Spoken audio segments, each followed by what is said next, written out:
సాయినాథుని గురించి రాకాడి బాబా వారు దత్తాత్రేయ స్వరూపులే అని ధృవీకరించారు. అప్పుడు ఆయన కోరుకున్నట్టు పూర్ణానంద స్వామి వారిలో ఆయనకు షిరిడి సాయిబాబా దర్శనం అవుతుంది. పూర్ణానంద స్వామి వారు ఆయనకి షిరిడి సాయిబాబా లాగా దర్శనం ఇచ్చారు. తన సాయిదేవుడు తన సర్వస్వము అయిన కరుణామయుడు చిరునవ్వులు చిందిస్తూ తన వైపే చూస్తూ కరుణామృతం కురిపిస్తున్నారు. సంభ్రమాశ్చర్యాలతో రమణబాబా గారు లేని ఓపిక తెచ్చుకుని మెల్లగా లేచి భక్తి పారవశ్యంతో బాబా బాబా అంటూ విలపిస్తూ స్వామివారిని సమీపించారు. రాతి కింద ఆయన చేయి పెట్టి ఒక పెద్ద ఇస్తరాకులో అన్నము, ఒక 2 చిన్న కప్పు దొన్నెలు ఉంటాయి కదా, అంటే తాటాకులతో చేసిన దొన్నెలు ఉంటాయి. ఆ గిన్నెల్లో రసము, పెరుగు అన్ని ఆయనకు అక్కడికక్కడే శూన్యంలో నుంచి సృష్టించి ఇస్తారు. సాయి మాస్టర్ పదంకు స్వాగతం. ఇటువంటి ఎందరో అవధూతల గురించి ఎన్నో విషయాలను మీకు అందిస్తుంది ఈ ఛానల్. తప్పక మన ఛానల్కు సబ్స్క్రైబ్ చేసుకోండి.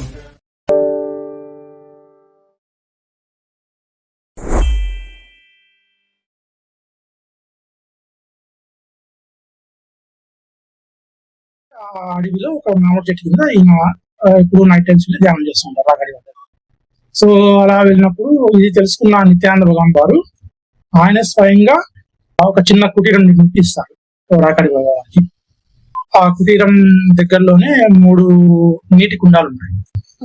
ఒక నీటి కుండంలో మామూలు టెంపరేచర్ నీళ్లు ఉంటాయి, చల్లని. ఇంకొక నీటి కుండంలో కొద్దిగా వేడి నీళ్లు ఉంటాయి. వేడి నీళ్ళు అన్నా కూడా మనం తీసుకొని స్నానం చేయొచ్చు, అందులో దిగి కూడా స్నానం చేయొచ్చు. ఆ మాత్రం వేడిలో. ఇంకొక ఉష్ణకుండం ఉంటుంది, వేడితో కూడా ముట్టలేము, చాలా హీట్ ఉంటాయి వాటర్.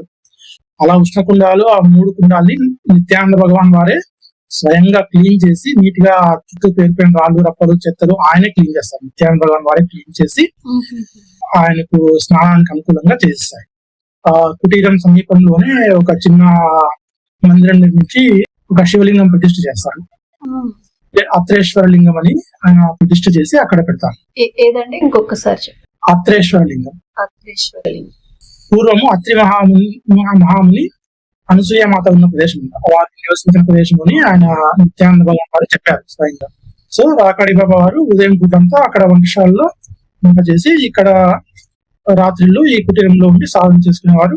నిత్యానంద భగవాన్ వారే ఒక హోమకుండం కూడా నిర్మించి ఇచ్చారు. హోమకుండంలో హోమం చేసుకుంటా ఆ వచ్చిన హోం బూడిదంతా ఆశ్రమం అంతా కుప్పలుగా రాశులుగా పోసేవారు. ఆయన వాళ్ళంతా ఆపాదమస్తకం ధరించేవారు. అందుకే ఆయనకు రాకాడి బాబా అని పేరు వచ్చింది. అంటే మరాఠీలో రాకాడి అంటే విభూతి అని పేరు. సో అలా రాకాడి బాబా అని ఆయనకు పేరు వచ్చింది అన్నమాట. శివాలయంలో ఆయన ధ్యానం చేసుకుంటుండగా ఒకసారి నిత్యానంద భగవాన్ వారు వస్తారు. కార్తీక పౌర్ణమి రోజు వచ్చి నిత్యానంద భగవాన్ వారే రాకాడి బాబా దగ్గరికి వచ్చి ఆయన ధ్యానం చేసుకుంటూ ఉండగా హోమకుండం ముందు ఆయన పట్టుకుపోయి సలసల మరిగే నీటి కుండం ఉంది కదా, అందులో పడేస్తారండి. అందులో పడేసినా ఆయనకేం కాదు.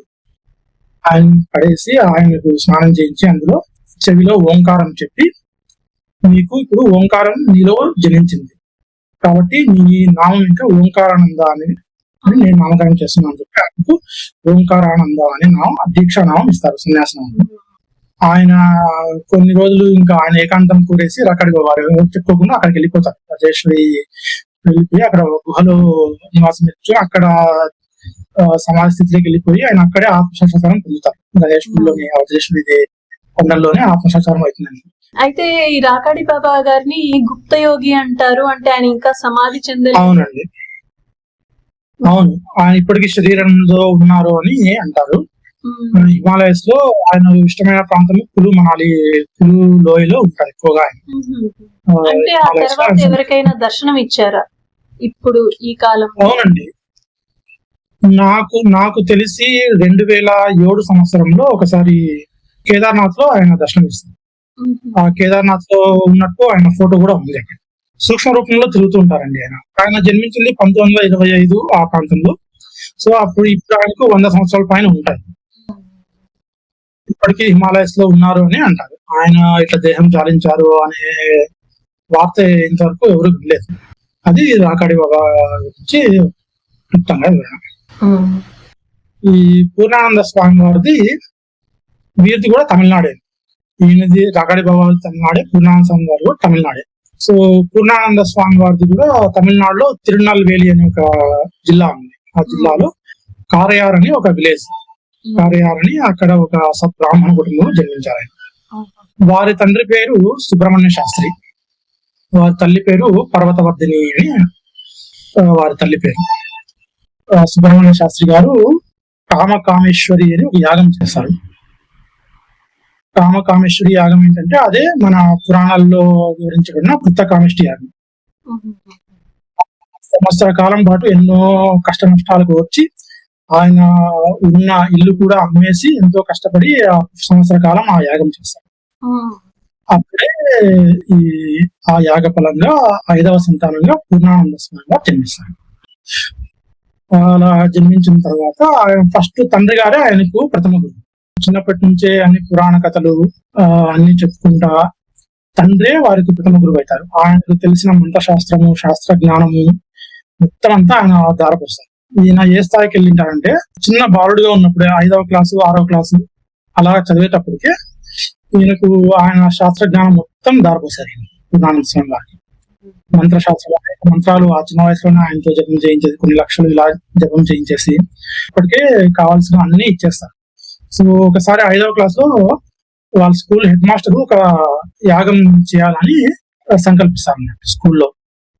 అప్పుడు ఈ యాగానికి అధ్యక్షత వహించే వాళ్ళు ఎవరా అని ఆలోచిస్తే ఈ పూర్ణానంద స్వామి వారి తండ్రి గారు గుర్తొస్తారు, సుబ్రహ్మణ్య శాస్త్రి గారు.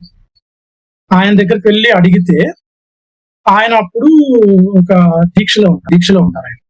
ఆయన యాక్చువల్ గా సుబ్రహ్మణ్య శాస్త్రి గారు శ్రీచక్ర ఉపాసకులు. ఆయన ఎంతో అద్భుతంగా శ్రీచక్ర ఉపాసన చేసేవారు. ఆయనకు అమ్మవారి దర్శనం కూడా అయింది ఎన్నోసార్లు. అలా ఆయన నేను దీక్షలో ఉన్నాను, ఇప్పుడు నేను కదలలేను, బెటర్ యూ టేక్ కామి అని చెప్తారు. అంటే పూర్ణానంద స్వామి పేరు కామేశ్వరం అన్నట్టు. ఎందుకంటే ఆ యాగం చేశారు కదా, కామేశ్వరి యాగం, అది పుత్ర కామేష్టి యాగం. అదేంటంటే ఆ యాగం వల్ల పుట్టిన బిడ్డలకు ఇలా కామేశ్వరన్ అని, అమ్మాయి అయితే కామేశ్వరి అని నామకరణం చేయాలని ఒక రూల్ ఉంటుంది. అలాగా పూర్ణానంద స్వామి వారికి పూర్వాశ్రమ నామం కామేశ్వరం అని పెడతారు. అప్పుడు ఈ 5వ క్లాస్ చదువుతున్న పూర్ణానంద స్వామిని ఆ స్కూల్లో వాళ్ళ హెడ్ మాస్టర్ చేస్తున్న ఆ యజ్ఞానికి ఈయన అధ్యక్షత నుంచి ఎంతో తలపండిన పండితులతో ఈయన హోమం చేయిస్తారు. ఈయన మెయిన్ గా ఉండి 5వ క్లాస్కే అంతటి జ్ఞాన సంపన్నులు అయింటారు ఆ టైంకి ఆయన. సో అలాగా ఈయన చిన్నతనంలోనే ఒక సుబ్రహ్మణ్య స్వామి టెంపుల్లోకి వెళ్ళి, టెంపుల్లోనే ఒక చీకటి గదిలోకి వెళ్ళిపోయి ధ్యానముఖులే ఉండేవారు. 3-4 రోజులు ఎవరు ఎక్కడున్నారో ఎవరికి తెలిసేది కాదు. ఇంకా సుబ్రహ్మణ్య స్వామి చిన్న వయసులోనే, ఇంకా 1వ తరగతి 2వ తరగతి ఆ టైంలోనే ఆయన అలా వెళ్ళిపోతారు. సో అంత డీప్ గా సుబ్రహ్మణ్య స్వామి టెంపుల్ లో ధ్యానముఖులు అంటే ఎవరో చెప్పి ఇట్లా చూసి తండ్రి గారికి చెప్తారు. సుబ్రహ్మణ్య శాస్త్రి గారు చెప్తే ఇట్లా ఒక టెంపుల్ లో చూశానంటే ఆయన అక్కడికి వెళ్ళి ఆయన్ని ఒప్పించి బయటికి తీసుకొచ్చి, సమాజం నుంచి తీసుకొచ్చి, నువ్వు సాధన చేయడానికి ఇప్పుడు సమయం కాదు, దానికి కావాల్సిన లౌకిక జ్ఞానం కూడా నీకు కావాలి, సో కాబట్టి నువ్వు ఇంటర్ వరకు చదవాలి అని చెప్పేసి ఆయన ఆర్డర్ పెడతాడు. చదువుకుంటానే ఆయనతో సాధన చేపిస్తాడు. అలాగా ఆయన ఇంటర్ వరకు చదువుతారు పూర్ణానంద స్వామి. వారి తండ్రి గారు ఈయన ఇంటర్ లో ఉన్నప్పుడు ఆయన పరమపదిస్తారు. సో ఆ తర్వాత ఇంకా కొన్ని రోజులు, 1 సంవత్సర కాలం ఈయన కుటుంబ బాధ్యతలు కూడా మోసారన్నట్టు. బెంగళూరులో జాబ్ చేశారు. ఒక స్పిన్నింగ్ మిల్ లో, ఆ స్పిన్నింగ్ మిల్ యజమానికి సలహాదారుగా జాబ్ చేశారు ఈయన పూర్ణానంద స్వామి గారు.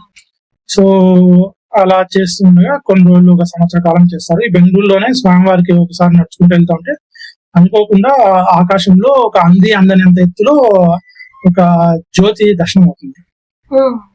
జ్యోతి దర్శనం అయిపోతేనే ఆయన ఇంకా అక్కడే కళ్ళు తిరిగి పడిపోతారు. ఎవరు నీళ్లు చల్లి ముఖానికి పైకి లేపి ఇంకా ఆయన కొన్ని యాక్టివ్ అవ్వగానే ఇంకా నా సమయం వచ్చేసింది, నేను సాధనకి వెళ్ళవలసిన సమయం వచ్చేసింది అని ఆయన నిర్ణయించుకున్నారు. అప్పుడు నిర్ణయించుకొని ఇంకా అప్పుడే ఆ ఉద్యోగాన్ని రాజీనామా చేసి తల్లి గారి దగ్గరికి పోయి ఆమె పర్మిషన్ తీసుకొని నేను ఇంకా వెళ్ళిపోతున్నానని చెప్పేసి, సాధనకి వెళ్తున్నానని చెప్పేసి ఆయన ఇంటి నుండి బయటకు వచ్చేస్తారు. అప్పటికే పూర్ణానంద స్వామి వారి అన్నగారికి ఉద్యోగం వచ్చి ఉంటుంది. ఆయన తల్లి బాధ్యతగా ఆయన చూసుకుంటారు. అలాగా ఆయన సాధనకి వెళ్ళిపోతారు. అంబికా పాదం అని ఒక క్షేత్రం ఉంది. అది చాలా కీకారణ్యం. అక్కడ సామాన్యులు ఎవరు వెళ్ళలేరు. అక్కడ ఎలా ఉంటాయంటే ఒక రకమైన పక్షులు ఉంటాయి. అవి ఎలా అంటే బుల్లెట్ పక్షులు అంటారు వాటిని. ఒక మనిషిలోకి ఇలా సర్రమని ఒక మనిషిలో దూరేసి అటు సైడ్ నుంచి అవి ఎగురుకుంటా వెళ్ళిపోతాయి. అలాంటి బుల్లెట్ పక్షులు అనేవి ఉంటాయి. సామాన్య మానవులు ఎవరు అటు వెళ్ళలేరు. అలాంటి ఘోరారణ్యాలకు వెళ్ళి ఆయన తపస్సు స్టార్ట్ చేశారు. ఈ అంబికా పాదం ఏంటంటే పూర్వము ఒక 24 మంది ఋషులు అమ్మవారి దర్శనం కోసం చాలా కొన్ని వందల సంవత్సరాలు తపస్సు చేస్తే అక్కడ జగజ్జనని ఒక నిమిషం కాలం పాటు వారికి దర్శనం ఇచ్చి అదృశ్యమవుతుంది. అక్కడ ఆ అమ్మవారు దర్శనం ఇచ్చిన అప్పుడు ఏర్పడిన పాదాలే ఈ అంబికా పాదం. అక్కడ ఇంకా వరుణ గుహ అని ఒక గుహ ఉంటుంది, సిద్ధ మహాముని గుహ అని ఒకటి ఉంటుంది. ఇంకా చాలా పురాతన క్షేత్రాలు ఉంటాయి. అలాంటి కీకారణ్యంలో ఈయన తపస్సు అనుష్ఠించారు. అలాగా ఒక 5-6 సంవత్సరాలు ఆ మహారణ్యంలో సాధన చేశారు ఆయన. ఆ సాధన చేస్తున్న క్రమంలోనే రాకాడి బాబా వారు ఆయన దక్షిణ భారత పర్యటన చేసుకుంటూ వస్తారు. ఈ అరణ్య ప్రాంతానికి ఆయన వచ్చినప్పుడు పూర్వ భక్తుడైన ఒక పోస్ట్ మాస్టర్ ఉంటాడు. ఆయన గణేష్ పురిలోనే పోస్ట్ మాస్టర్ గా చేశాడు అన్నమాట. ఒక భక్తుడు డైరెక్ట్ గా ఆయన ఇంటికి వెళ్తాడు. ఆయన ఇంటికి వెళ్ళి అక్కడ ఉండగా పోస్ట్ మాస్టర్ చెప్తాడు. ఏమని చెప్తాడంటే, ఇక్కడ దగ్గరలోనే ఒక వరుణ గుహలో ఒక బ్రాహ్మణ బాలుడు చాలా రోజుల నుంచి నిరాహారి అయి తీవ్ర సాధనలో ఉన్నాడు అని ఇక్కడ చెంచులంతా మాట్లాడుకుంటున్నారు అని ఆయన చెప్తాడు అన్నమాట. అప్పుడు ఈయన రాకాడి బాబా వారు పూర్ణానంద స్వామికి ఫస్ట్ టైం అక్కడికి వెళ్తారు. ఆయన తపస్సు చేస్తున్న వరుణ గుహ అని ఒక గుహ, అక్కడికి వెళ్తారు. ఆయన అక్కడ చూస్తే ఇంకా పూర్తి ఆహారం లేక చాలా నీరసంగా ఉండిపోయి పూర్తి ఇంకా సమాధిలో ఉంటారు. ఆయన బాహ్య స్మృతే ఉండదు, శరీరం శుష్కించిపోయి ఉంటుంది. పూర్తి బాహ్య స్మృతిలో అనేది లేకుండా పూర్తి ఆంతరికమై నిర్వికల్ప సమాధి స్థితిలోకి వెళ్ళిపోతారు. అప్పుడు ఆయన వెళ్ళి అక్కడ ఆయన చూసుకుంటా నిలబడతారు. పురాణ స్వామిని చూసుకుంటా నిలబడతారు.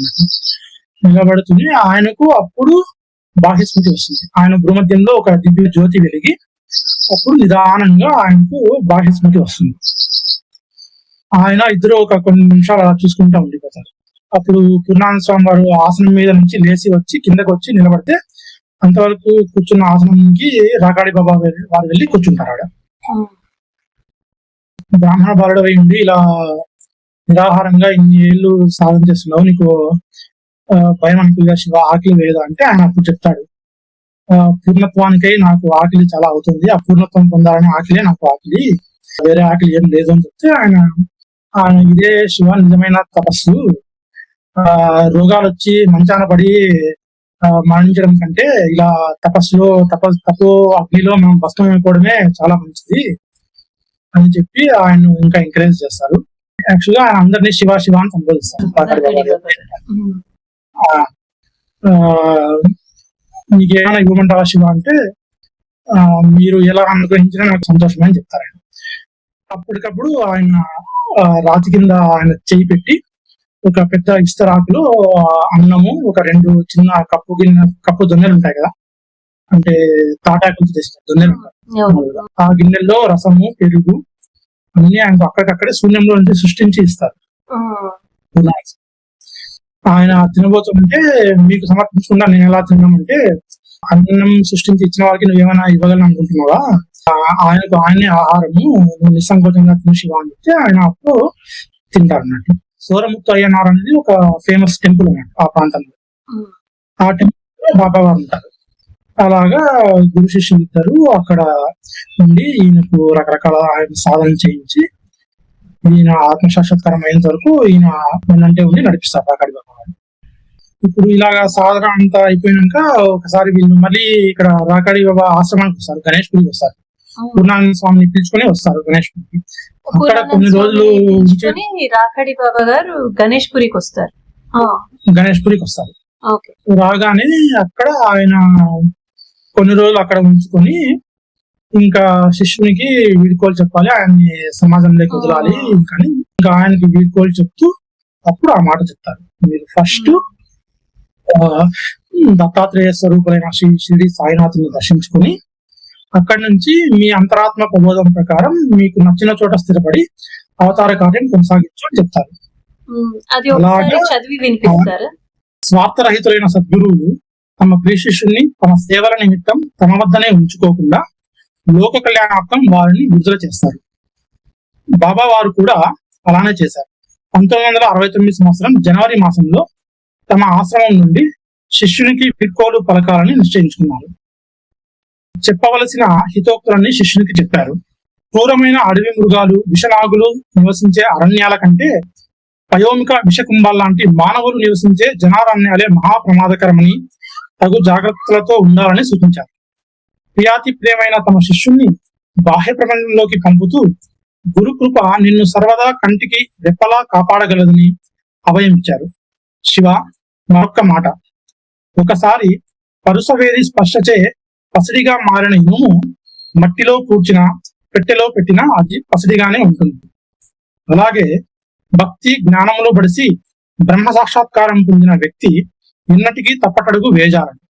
వారు పెద్ద పని చేస్తున్నా చిన్న పని చేస్తున్నా అందులో ఆత్మ సాక్షాత్కారపు వెలుగు ప్రసరిస్తూనే ఉంటుంది. అర్థమైందా శివ, ఇక వెళ్ళిరా అంటూ దీవించి మొదట దత్తస్వరూపులైన శ్రీ శ్రీ సాయినాథుని దర్శించి అతడి నుండి నీ అంతరాత్మ ప్రబోధం ప్రకారం వెళ్ళు, నీకు నచ్చిన చోట స్థిరపడి నీ అవతార కార్యం కొనసాగించు అని ఆదేశించాడు. కానీ శిష్యుని షిరిడి పంపడానికి చేతిలో చిల్ల గవ్వ కూడా లేదు. అట్లాగని నడిచి పంపడానికి మనసు రాలేదు. ఆశ్రమంలో అంతా గాలించగా దొరికిన 2 అనాలను చేతి ఖర్చులకే శిష్యుని చేతిలో పెట్టి క్షేమంగా వెళ్ళిరా శివ అని ఆశీర్వదించి పంపారు. ఇది ఆయన సాయినాథుని గురించి రాకాడి బాబా వారు దత్తాత్రేయ స్వరూపులే అని ధృవీకరించారు. అలా పూర్ణానంద వారు అలా బయలుదేరుతారు.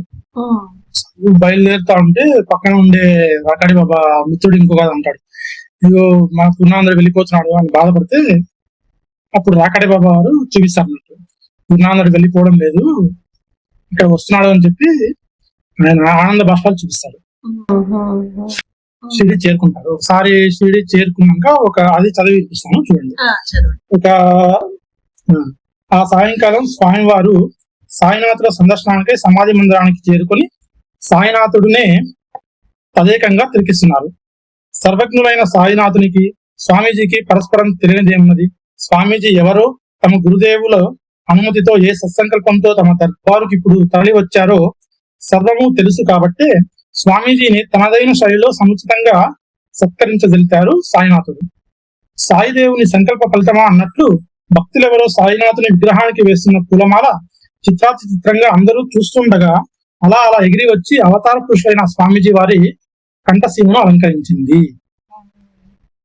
ఆ సమయంలో స్వామివారు సాయినాథుని విగ్రహానికి దాదాపు 15 అడుగుల దూరంలో ఉంది. ఈ అద్భుత దృశ్యాన్ని ప్రత్యక్షంగా తిలకించిన భక్తులు స్వామీజీ వారి సామాన్య సాధువు కాదని చుట్టూ గుమిగూడి పాద నమస్కారాలు చేయడం ప్రారంభించారు. ఫలితంగా ఆలయంలో తొక్కిసాడ ప్రారంభమై అతడి కార్యక్రమాలకు ఆటంకంగా పరిణమించింది. కావున స్వామీజీ వారు పక్కనే ఉన్న సంస్థానం వారి మేడపైకి వెళ్లి ఒక గది తలుపులు తీసుకుని లోనికి వెళ్లారు. ఆ గదిలో దాదాపు 55 సంవత్సరాల వయసున్న బాబా భక్తులు ఒకరు చావు బ్రతుకుల్లో ఉన్నారు. అతని పేరు రమణబాబా. ఆయన ఇంతకు ముందు తమిళనాడులో రైల్వే డిపార్ట్మెంట్ లో వేయింగ్ ఇన్స్పెక్టర్ గా ఉద్యోగం చేసి రాజీనామా చేసి ఆయన సాయినాథుని గురువుగా దైవంగా భావించి షిరిడీకి వచ్చేసి 15 సంవత్సరాల నుంచి షిరిడీలోనే ఉంటూ ఉన్నాడు. సో అలా అన్ని వదిలేసి అలా ఆయన షిరిడి సాయిబాబా వారిది ప్రత్యక్ష దర్శనం కావాలని చెప్పేసి నిరాహార దీక్ష చేసి చాలా రోజుల నుంచి ఇంకా ఆయన చెప్పాలంటే చివరి క్షణాలకు వచ్చారు అన్నట్టు చెప్పొచ్చు. ఇంకా 1-2 రోజులు ఉంటే ఇంకా చనిపోతారు అన్న స్టేజ్ వచ్చింటాడు ఆయన. సో అలా ఉన్నప్పుడు ఈ పూర్ణానంద స్వామి వారు ఇలా మేడపై సంస్థానం వారి మేడపైకి వెళ్ళి గది తలుపులు తెరుచుకొని ఆయన దగ్గరికి వెళ్తారు. అప్పుడు ఆయన కోరుకున్నట్టు పూర్ణానంద స్వామి వారిలో ఆయనకు షిరిడి సాయిబాబా దర్శనం అవుతుంది. సో ఆయన కోరుకున్నట్టు ఆయన దర్శనం అవుతాయని ఆయన ఆనందం పట్టలేక లేచుకుంటూ వచ్చి బాబా బాబా అనుకుంటూ ఆయన దగ్గరికి వస్తే పూర్ణానంద స్వామి వారు అంటారు, పూర్ణానంద స్వామి వారు ఆయనకి షిరిడి సాయిబాబా లాగా దర్శనం ఇచ్చారు. దర్శనం ఇచ్చారు. ఆ ఘట్టం ఒక్కసారి చదువు. సాయినాథుని సజీవ దర్శనం కావాలని ప్రతపిస్తూ నిద్రాహారాలు మానారు. ఎన్నటికైనా సాయి కరుణించకపోతాడనే నమ్మకంతో ఎదురు చూచి చివరికి అంతిమ గడియలకు చేరుకున్నారు. సరిగా ఆ తరుణంలోనే స్వామీజీ ఆ గది తలుపులు తోసుకుని సరాసరి రమణ బాబా గారి దగ్గరకు వెళ్లారు. అతనికప్పుడు తాను కోరుకున్నట్టుగా సాక్షాత్తు షిరిడి సాయినాథుల వారి సజీవ దర్శన భాగ్యం కలిగింది. తన సాయిదేవుడు, తన సర్వస్వము అయిన కరుణామయుడు చిరునవ్వులు చిందిస్తూ తన వైపే చూస్తూ కరుణామృతం కురిపిస్తున్నారు.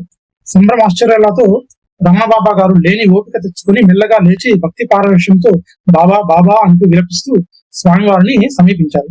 తక్షణమే తెల్లరసంతో ఉన్న ఒక గ్లాసు స్వామీజీ చేతిలో ప్రత్యక్షమైంది. నీ కోరిక తీరింది కదా, ఇకనైనా నీ నిరాహార దీక్ష ముగించు అని అన్నట్లుగా ఆ పండ్లరసం ఉన్న గ్లాసును రమణ బాబా గారికి అందించి ఎట్లా వచ్చారో అట్లే వెనుదిరిగి వెళ్లారు. అలా తిరిగి వెళ్తున్నప్పుడు అతనికి సాయిబాబా స్థానంలో స్వామీజీ తమ స్వస్వరూప దర్శనం ఇచ్చారు. అంతలోనే సంభవించిన ఆ భౌతిక మార్పుకు రమణ బాబా గారు నివ్వెరపోయారు. అది స్వప్నం కాదనటానికి తన చేతిలో ఇంకా అలానే ఉన్న పళ్ళరసం గ్లాసే సజీవ సాక్ష్యం.